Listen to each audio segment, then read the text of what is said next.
Let's start with the video essay. Hi, my name is Ganesh and I work as a research assistant at UBC's Innovation in Dementia and Aging Lab. Part of my work is to teach and experience older adults about technology such as virtual reality. This particular experience is about an event where I was teaching older adults at a Latino community event about VR technology and how to play a VR video game that me and my team had designed. It was a Latino based memory game. The teaching did not start from the event, but from designing the game itself, similar to designing assignment and learning materials.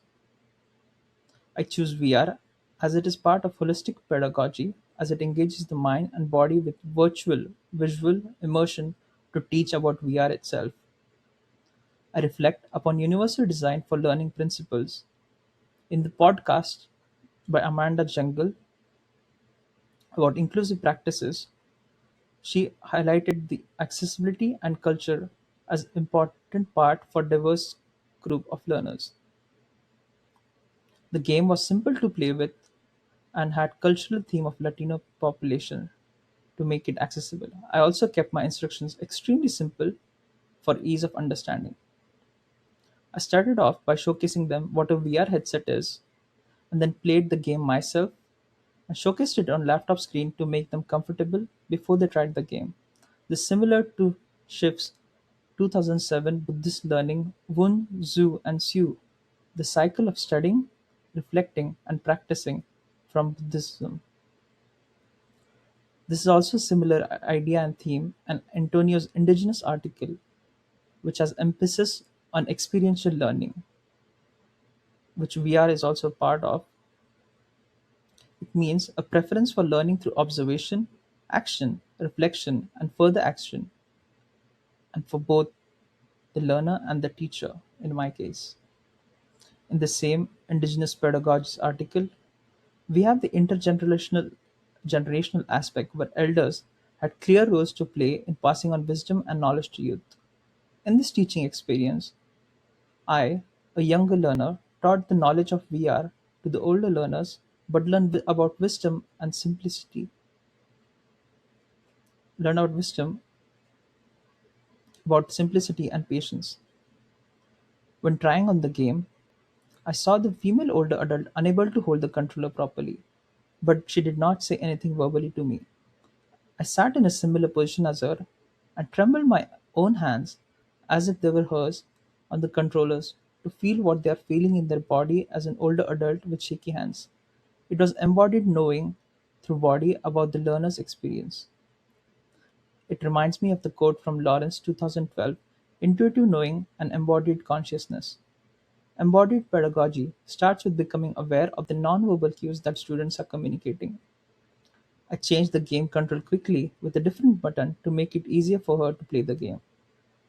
She then finally played the video game and scored points.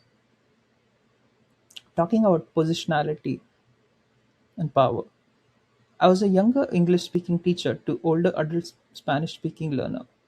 Though the older adult found me more technologically knowledgeable, I learned not to infantilize them, but rather give them a sense of control and take genuine feedback and teach them with compassion and respect.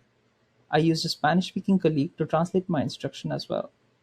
Reflecting on the course theme of assessment and evaluation, the VR game produced a numeric score. The score was a placeholder for me as a teacher to see if they are able to play the video game properly by clicking. It was not for a grade or a prize. The male older adult Mario expressed dizziness while playing and complained about the game.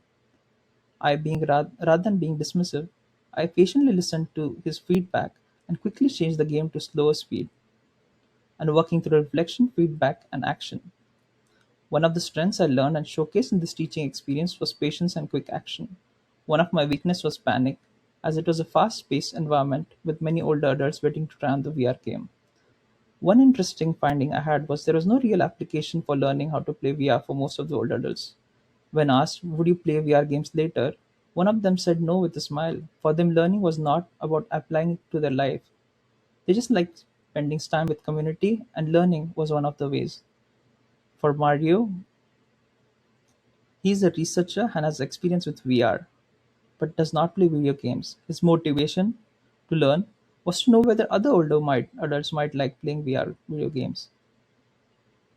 I deeply reflect on John Dirk's 2007 reading Authenticity and Imagination. The quote, "We all seek meaningful work that makes a difference. Many of us believe that teaching represents the potential to realize such desire. For me, the desire to teach something novel to a population like older adults is deeply meaningful. For me, teaching is an act of bonding and connection. My desire to do something novel and yet meaningful gave arise to this teaching experience from my job. The feedback and smiles on the older adult's face gives me immense satisfaction.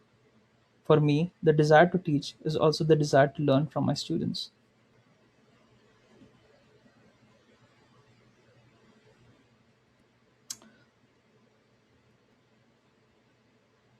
I have reflected and outlined on various themes in this course and goals through this learning experience. Thank you.